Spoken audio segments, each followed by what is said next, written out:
If you want, you can actually tilt it for your own vlogging purposes. What's up guys, Charles from 3Thanks Dev. Welcome to a new video, and today we're taking a look at a new gimbal. Yes, if you have been following my channel, you know that my channel covers a lot of different gimbals, from camera gimbals to mobile phone gimbals, and as well as action cam gimbals. So today will be a new gimbal that was launched sometime last year, but this is a brand that I've never ever used. If you watch my channel, I got DJI, Chun, Phaetech, Hohem. This is the first time, guys, I will be testing out and reviewing the Goodson Moza Nano SE gimbal. This was launched last year. I did review quite a similar product, the Chun Smooth X, that was launched also last year. Pretty decent gimbal, not really the best in terms of stabilization, but can this do any better? In terms of pricing, this Nano SC, which is similar to Smooth X, costs below 70 bucks, and it's also extendable exactly like the Smooth X. That's why I said it's pretty similar. It's extendable and it's also tiltable. So yeah. So the main difference between this gimbal and the Smooth X right off the bat is that this is a 3-axis gimbal, which costs 65 US dollars. So pretty cool, very cheap, very affordable 3-axis stabilizer. The Smooth X, on the other hand, which I'm going to show you on screen right now, looks pretty much similar. But the Smooth X comes in at 69 US. It is a 2-axis stabilizer, so that is a main difference. In theory, 3-axis stabilizers will definitely be better than 2-axis stabilizers. So this coming in at 65, where the Smooth X comes in at 69 US dollars. But you can see that the Smooth X from Chun actually comes with a really nice waterproofing case, so that is an additional cost, I guess. And the tripod is separate. For this Goodson Moza Nano SE, the tripod is actually inbuilt, so that's pretty much difference. And then you pull it up like that. It's extendable, so simple, so easy. Tripod built in, so they don't even need to give you a case, I guess, because it's already built in with a tripod, not like the Smooth X, whereby the tripod and the gimbal is actually separate. So that's why they give you the case. This is really small and really easy to carry around even without a case. So let's come to the specs of this. So first of all, the Nano SE is extendable all the way up to 27 inches or 690 millimeters. It also weighs in at 250 grams, so slightly heavier than Chun Smooth X, which weighs in at 246 grams.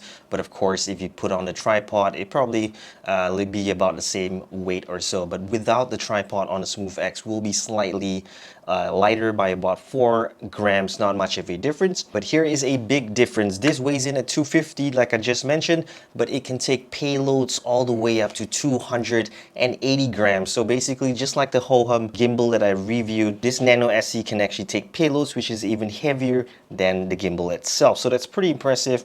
On the other hand, the Chun Smooth X can only take payloads of up to 235 grams maximum. So that is a big difference. Payload for this 280 grams versus Smooth X 235 grams. Next up, which is pretty interesting, I haven't seen any of the mobile phone gimbals have this. This actually has a Bluetooth remote control, which is pretty cool, meaning that you can just put it on the table when you're ready and press the record button. Yep, you can see the Bluetooth remote, which is pretty cool, and you can easily just plug it back if you don't want to use it. Just push it back in. Yeah, so pretty cool. Never seen something like this in a detachable Bluetooth remote on any of the other gimbals that I've ever used. Next up, battery life. This Nano SE can go up to 10 hours of battery life and has a 950 milliamp battery. On the other hand, the Chun Smooth X can only go up to 5 hours and it has an 850 milliamp battery. So in terms of you know, the longevity of your battery, this definitely takes the cake. And then last of all, to re-emphasize, this is a 3-axis stabilizing gimbal for your mobile phone. On the other hand, the SmoothX is only a 2-axis, and this costs cheaper, so that's pretty good. In terms of the quality, both actually feels relatively the same, almost the same weight. But in terms of ease of use, so far, mounting and also the first time activation and stuff, downloading the application, getting things set up, the Moza Nano SE is actually really simple. All you gotta do is download the Moza Genie app from your app store. And in terms of activating it or even opening it up, it's much simpler than the SmoothX. All you gotta do is open it up, tilt the head, and if you want to extend it, you can mount your mobile phone. Later on, I'll go through some of the stuff, but really easy. The SmoothX, you need to actually bend it here and then bend it there and then twist it and open it up. So a little bit more difficult to use, and especially when using the ZY Cami app, it is a little bit more confusing, or it takes a slightly longer time to actually activate your gimbal. But this one's super easy. I did everything in about 5 minutes. The one thing pretty interesting is that the power button is over here where my finger is, the red button. That's the location of the power button. Normally for most gimbals, the buttons are all on the body itself. But since this is a Bluetooth battery, that's why I think they actually put the power button on the side. But you know, pretty cool. Just a short clip on what's inside the box. That's nothing much, but I guess I'll show it to you anyway. And then last of all, the mounting process. So let's go.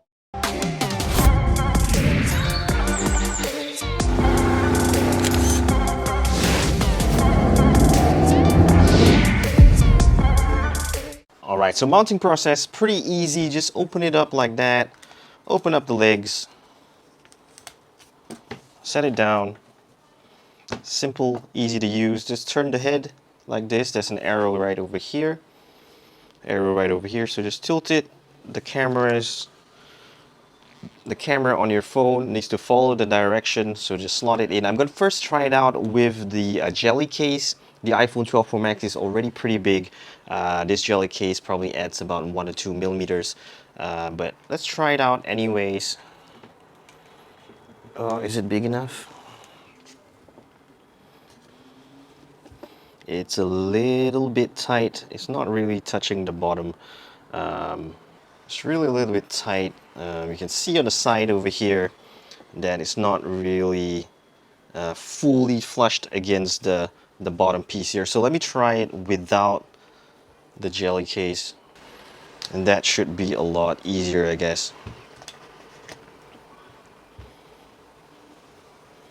And then like all new mobile phone gimbals, no, not much mounting techniques or instructions needed. All you got to do is make sure that once you put it into the clamp, you can easily, the phone can actually balance on its own, just like this.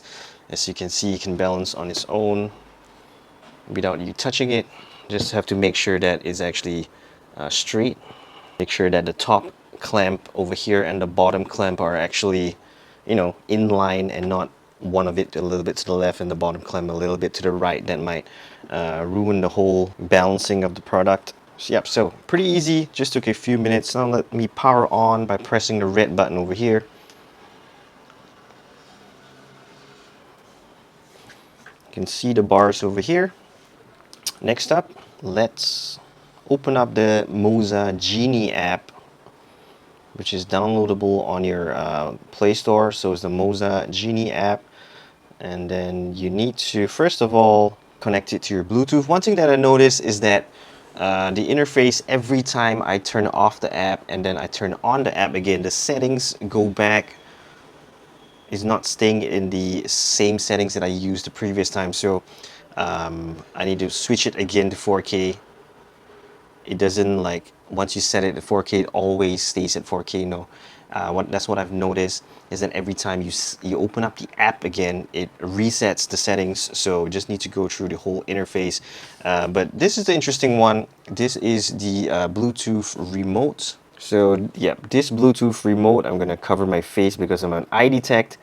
You can press the record button to test it out, And you can see on the screen over here, it starts recording. So that's pretty cool. Waiting for my face to readjust. Yep. So if you want to stop it, again, press that button and it stops recording. So that's pretty easy. If if you're doing your own video, let's say I'm filming my own video, I put it into selfie mode, less like this, selfie mode. And then if I'm far away from the camera, I can actually just press the remote. I don't need to press it and then walk backwards. I can just press it with the thing in my hand and it starts recording. What's up guys, Charles from 3JacksDev. What's up guys? So good for people doing online video content like TikTok and stuff, and doing YouTube videos. So convenient to have a Bluetooth remote in use. So basically that's all there is for the setup. And then again, if you want, you can actually tilt it for your own vlogging purposes. So that's pretty neat. Stabilized footage. Next video I'll cover the footage, how good the stabilizing is. So right now basically that's the whole mounting process, super easy. Alright guys, so thanks for watching. Hope you enjoyed the first look and some sort of unboxing on the Goodson Moza Nano SE. So yeah, upcoming videos I'll be doing some test footage and actually mounting my iPhone 12 Pro Max on this device, which is, we all know that the iPhone 12 Pro Max is really heavy. So I'm gonna put it on to this Nano SE and then we're gonna challenge the Smooth X, and then in the subsequent videos, if I have the time, I'll also put it up against the Ho-Hum and also the DJI mobile phone gimbal. So stay tuned for that. Hit the subscribe button, the like button, and the notifications button so you don't miss out on any of those upcoming videos. So thanks guys and peace.